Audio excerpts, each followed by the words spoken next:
Price Lord. இன்னைக்கான வார்த்தை இதோ அவனுக்கு என் சமாதானத்தின் உடன்படிக்கை கட்டளையிடுகிறேன்.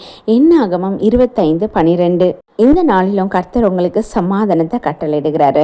ஒரு குட்டி ஸ்டோரி பார்க்கலாமா? சமாதானம் இல்லாமல் இருக்கீங்களா? இஸ்ரவேலி புத்திரர்களில் எல்லாரும் தேவனுடைய கோபத்தினால சமாதானம் இல்லாமல் இருக்காங்க. பாவத்தினால சமாதானம் இல்லாமல் இருக்காங்க. 3ஆம் தலைமுறையான பினகாஸ் தேவனை தேடுறாரு. அவரிடத்துல நம்பிக்கை கொள்றாரு. அவருக்கு கொடுக்கப்பட்ட வார்த்தை தான் சமாதானத்தின் உடன்படிக்கை பெற்றுக்கொள்கிறாரு.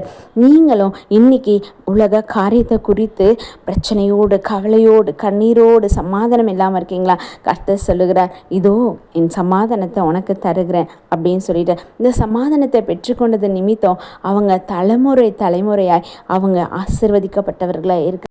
இந்த வசனத்தின்படி பாருங்களேன், இஸ்ரவேல் புத்தருக்காக பாவ நிவர்த்தி செய்யப்பட்டதுனால, அவங்க மனம் திரும்பினதுனால, அப்போது நம்மளும் இந்தந்த காரியத்தில் இருந்து பாவத்தில் இருந்தோமானால் மனம் திரும்பிட்டா நம்மளுக்கு தேவன் ஒரு சமாதானத்தை கட்டளையிடுங்கிறாருங்க. அதனால் நீங்கள் தேவனிடத்தில் திரும்புங்க.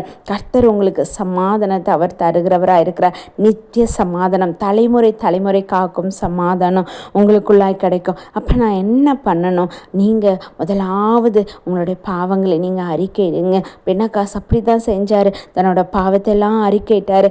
தேவனை பற்றி கொண்டார். நீங்கள் தான் என்னை பாவத்திலிருந்து விடுவிக்க முடியும், நீங்கள் தான் எனக்கு சமாதானத்தை தர முடியும், நீங்கள் தான் எனக்கு ஒரு நல்ல வாழ்க்கையை கட்டளையிட முடியும், என்னோட போராட்டத்திலேருந்து எனக்கு விடுதலை தர முடியும். அப்படி அவரை நினைச்சதுனால, கர்த்தரை சார்ந்ததுனால, கர்த்தரை பற்றி கொண்டதுனால அவர் தேவ சமூகத்தில் தன் பாவத்தெல்லாம் அறிக்கையிட்டார். இந்த நாளிலும் நீங்கள் தேவனுடைய சமூகத்தில் போங்க. அவரிடத்துல உங்கள் குறைவுகளெல்லாம் ஒப்பு கொடுங்க.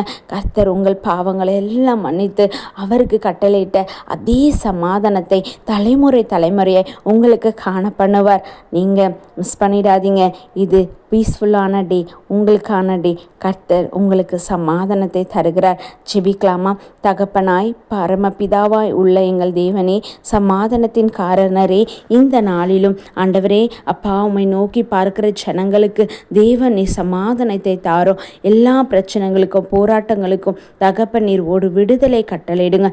இதோ இந்த வார்த்தையின்படி அவனுக்கு என் சமாதானத்தை உடன்படிக்கை கட்டளையிடுகிறேன் என்றது போல எங்களுடைய வாழ்வில், எங்கள் தலைமுறை வாழ்விலும் சமாதானத்தை கட்டளையிடுங்கப்பா. உம்முடைய சமூகத்தில் எங்களை ஒப்பு கொடுத்து ஜெபிக்கிறோம். இயேசு கிறிஸ்துவின் நாமத்தினாலே ஜெபிக்கிறோம் ஜீவனுள்ள நல்ல தகப்பனே, ஆமீன். சந்தோஷமா இருங்க, சமாதானத்தோடுங்க. கர்த்தர் உங்களோடு இருக்கிறார். ஆமீன்.